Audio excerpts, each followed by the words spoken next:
Bismillahirrahmanirrahim. Assalamualaikum warahmatullahi wabarakatuh. Alhamdulillahirabbil alamin wa bihi nasta'in ala umurid dunya waddin wa ala alihi wa sahbihi ajmain, amma ba'd. Saudara kaum muslimin yang sama dirahmati dan dimuliakan Allah Subhanahu wa taala, kembali kita memanjatkan puja-puji syukur kita kehadirat Allah Subhanahu wa taala oleh karena dengan nikmat dan kesehatan yang Allah berikan, sehingga di kesempatan yang sangat berbahagia ini Allah kembali mempertemukan kita, tentunya dalam kondisi sehat walafiat. Mudah-mudahan kesehatan yang Allah berikan kita bersama-sama menggunakannya untuk semakin memperketat ketaatan ibadah kita kepada Allah Subhanahu wa taala.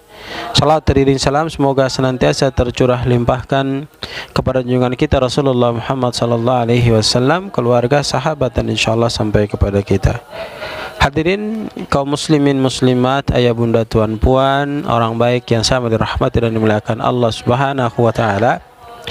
Kemarin kita sudah membahas terkait permasalahan innallaha yarda lakum thalathan, bahwa Allah Subhanahu wa taala meridhoi kita, merahmati kita apabila kita melakukan 3 perkara. Perkara yang pertama, kata Allah Subhanahu wa taala, anta'buduhu, kita diperintahkan untuk menyembah Allah Subhanahu wa taala semaksimal mungkin. Jangan sampai kita tinggalkan tidak ibadah kepada Allah, sebab fungsi daripada kita diciptakan, Allah telah tegaskan, wa ma khalaqtul jinna wal insa illa liya'budun. Sesungguhnya Allah Subhanahu wa taala menciptakan daripada jin dan manusia adalah untuk ibadah kepada Allah Subhanahu wa taala. Maka fungsi kita memang adalah untuk ibadah. Jangan sampai kita tinggalkan daripada beribadah kepada Allah Subhanahu wa taala. Wala tusyriku bihi syai'an. Kemudian yang kedua, kita diperintahkan untuk tidak melakukan kesyirikatan dalam beribadah kepada Allah Subhanahu wa taala. Sebab Allah sendiri menegaskan bahwa Allah adalah Tuhan kita yang tidak mau disembah, apalagi penyembahan kepadanya itu diseterahkan dengan ada kekuatan-kekuatan lain yang disamakan dengan kekuatannya Allah Subhanahu wa taala. Maka hadirin yang sama dirahmati dan dimuliakan Allah, perbuatan syirik ini harus kita jauhkan daripada diri kita, sebab ini akan mengikis habis daripada semua amalan kita, bahkan memberikan penderitaan kepada kita kelak di akhirat, karena kita akan dimasukkan ke dalam nerakanya Allah abadan, selama-lamanya, sebab kita melakukan kesyirikan. Nabi memberikan ketegasan kepada kita bahwa man mata yusyrik billahi syai'an dakhalan nar. Kalau kita benar-benar melakukan kesyirikan kepada Allah, maka tempat kita tidak lain dan tidak bukan adalah di nerakanya Allah Subhanahu wa taala. Wa anta tasimu bihablillahi jami'an wa la tafarraqu. Kemudian kita diperintahkan untuk berpegang teguh, ya, bersama-sama melalui tali agama Allah. Jangan bercerai-berai di antara kita, sebab kalau kita lihat banyak saudara-saudara kita yang cekcok, ya, saling menjatuhkan antara satu dengan yang lain. Sementara Nabi sallallahu alaihi wasallam menjelaskan, la yu'minu ahadukum hatta yuhibba li akhihi ma yuhibbu li nafsi. Tidak akan ada iman bagi diri kita kalau kita tidak mencintai saudara kita sebagaimana kita mencintai diri kita. Maka hati-hati jamaah yang sama dirahmati dan dimuliakan Allah, jangan ada kebencian di antara sesama kita. Hadirin yang sama dirahmati dan dimuliakan Allah Subhanahu wa taala, olehnya itu mari kita menjaga dan melaksanakan 3 perkara itu agar kita diberkahi oleh Allah Subhanahu wa taala. Pada kesempatan yang sangat berbahagia ini, insyaallah kita akan sedikit membahas terkait dengan 3 hal yang ketika kita lakukan maka mendapatkan kemurkaan dari Allah Subhanahu wa taala.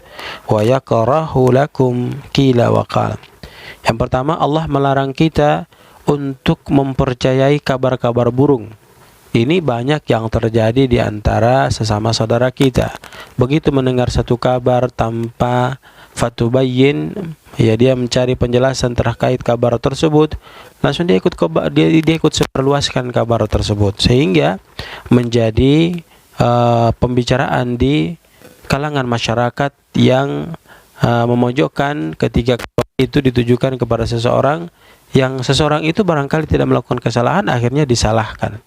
Maka hadirin yang sama dirahmati dan dimuliakan Allah, ini hal yang memang perlu harus kita jaga dan kita berhati-hati.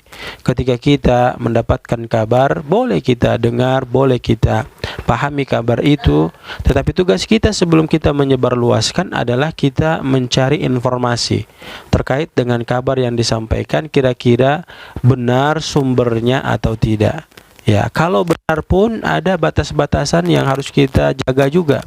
Artinya kita boleh menyebarkan kebenaran itu ketika tidak memberikan efek yang begitu negatif kepada orang lain.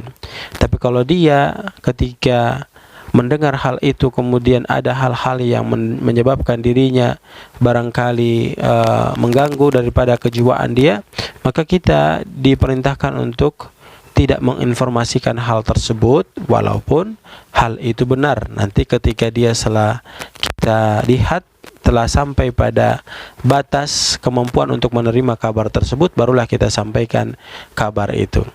Nah, beda dengan kabar yang terkait dengan perintah untuk melaksanakan ibadah. Suka tidak suka, senang tidak senang, ya kita harus sampaikan karena itu kebenaran mutlak dari Allah Subhanahu wa taala yang harus kita sampaikan, bahwa kita fungsi diciptakan oleh Allah Subhanahu wa taala adalah untuk ibadah, maka kita sampaikan orang-orang harus ibadah kepada Allah. Lalu yang berikutnya, yang kedua yang kita dilarang untuk melakukannya, yaitu wa kasratas sa'ali. Banyak bertanya terhadap hukum yang sudah jelas ditetapkan oleh ajaran agama kita. Artinya ketika kita sudah diperintahkan dan itu ada dalilnya, ada hukumnya, jangan kita banyak bertanya. Silahkan melakukan perintah tersebut. Begitupun sebaliknya, ketika sudah ada larangan dengan hukum dan dalil yang ada, maka tugas kita adalah meninggalkan hal tersebut. Jangan kita banyak bertanya kenapa begini, kenapa begini. Kerjakan sehingga kita mendapatkan keberkahan dan rahmat Allah Subhanahu wa taala. Lalu yang ketiga adalah wa idaatil mal, suka menghambur-hamburkan hartanya untuk melakukan kemaksiatan kepada Allah Subhanahu wa taala. Begitu banyak nasihat yang datang pada dirinya untuk memanfaatkan harta titipan yang Allah titipkan kepada dirinya agar dia semakin dekat taat ibadah kepada Allah. Namun nasihat-nasihat itu diabaikan oleh orang tersebut. Dia melakukan kemaksiatan dengan harta yang Allah titipkan kepada dirinya. Dan terkadang orang-orang seperti begini, jamaah yang sama dirahmati dan dimuliakan Allah, justru Allah tambahkan lagi rizkinya, Allah luaskan lagi rizkinya, Allah angkat derajatnya, Allah angkat pangkat jabatan kedudukannya, kemudian Allah mudahkan segala urusan usahanya, Allah berikan kelancaran terhadap bisnisnya. Semua digampangkan oleh Allah Subhanahu wa taala. Namun dengan kegampangan itu makin maksiat kepada Allah Subhanahu wa taala.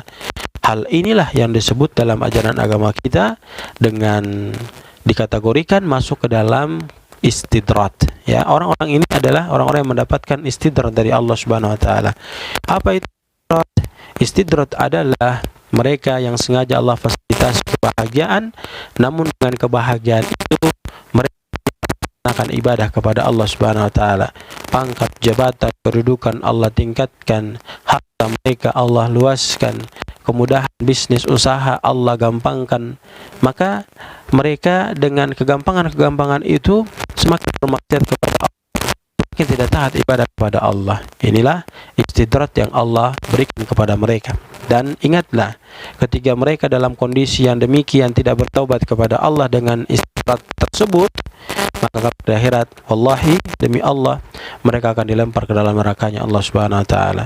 Semoga kita terhindar dari ketiga hal sehingga kita termasuk golongan orang-orang yang diberkahi dan dirahmati oleh Allah Subhanahu wa taala. Kita berdoa Allah memberikan kekuatan kepada kita untuk menghindarkan daripada ketiga hal yang baru saja kita dengarkan, kemudian memampukan kita untuk melakukan tiga hal yang penjelasan telah kita dengarkan secara bersama. Jazakumullah khairan, mudah-mudahan memberikan manfaat kepada kita semua. Barakallahu fikum. Subhanakallahumma bihamdika asyhadu an la ilaha illa anta astaghfiruka wa atubu ilaik.